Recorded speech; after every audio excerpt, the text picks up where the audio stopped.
What up, y'all? Today, I just want to talk about some music that I'm very heavily anticipating. After 9 years, my favorite band, hands down, no competition, Motion City Soundtrack, is finally going to drop their seventh album. I'm mostly excited for this album because I honestly thought it would never come.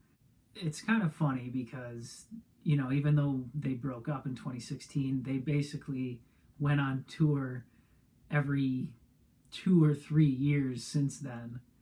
And I've seen them 3 or 4 times in that period. And every time I did, they kind of teased the fact that, oh, maybe we'll be back in the studio and there's new stuff on the horizon and it's cooking, just wait. And it seemed like I had heard that every time I saw them. And then last year, they started posting stuff about being back in the studio and actually recording their next album, which, got me to a level of excitement that I couldn't even describe. I pretty much grew up alongside their music. I remember listening to Commit This to Memory when I was 8. It's probably the first album that I could ever recall actually listening to. I remember hearing I Am the Movie growing up, but for whatever reason, I didn't connect with it the way I did with Commit This to Memory. Probably because Commit has, that punk rock aspect to it. So I was probably drawn to that aspect of it. But even, years later as an adult, that's still my favorite album of all time. So their music was always around me, and it probably had the biggest impact on shaping my musical identity and almost defining what music means to me in a sense. As I started to grow up, every couple years or every stage of my life was almost defined by their next album coming out. Their music was something that created this really tight bond between me and my older brother and older sister, and it's remained that way ever since. I've driven to other states to see them with my brother. I've flown to other states to see them with my sister.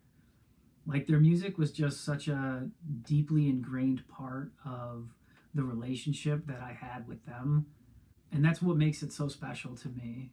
So right around the time that I was finishing up college, that's when they announced that they were finally done. The band was breaking up, and that was the end for them. And that really devastated me. Like, I remember texting my brother, like, no way, like, this can't be real. Like, what are we gonna do? Like, it was horrible. Horrible feeling. But that horrible feeling eventually subsided when they announced tours and stuff, and then it was like, okay, we'll still get to see these guys, and we'll still get to hear their music, and we'll just cherish the 6 albums that we did get. And that's what we did. We saw them every opportunity we could in concert, no matter where it was. They've always been my favorite band. I just connect with their music because it was such a core piece of my formative years. It wasn't until I really got older and into my own adult life and had my own life experience that I could really listen back through their music and truly appreciate why it was that I connected with it so much. It's just so authentic and genuine and kick-ass. It's almost as if their growth as a band reflected in some ways the growth that I was going through in my own life.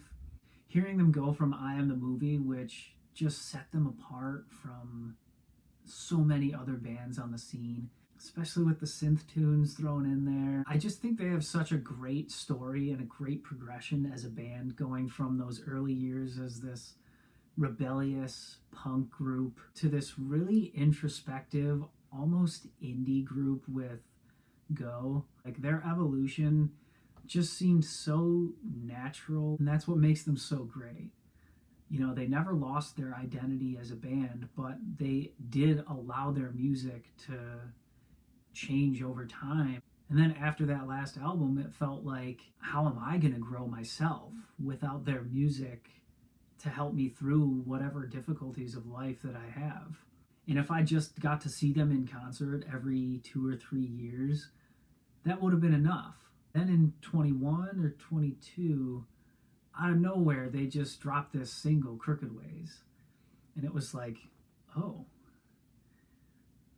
so you guys are getting in the studio here and there. What could this mean? And then the post started last year with them in the studio and dropping hints to the new album, Call It Quits. And then almost a decade later, they decide, wow, we love it too much. We miss it. And we still have more to give to the world. And that's what I love about them. They never stopped touring. They never let go of that feeling of connecting with people through their music. And then they probably just realized that, I don't think we are done. And that's just the best feeling ever for me as a lifelong fan. And I really just feel lucky that my favorite band is finally making a comeback, even if this album is their last hurrah. It's like we were never supposed to get it in the first place. And that's the best part.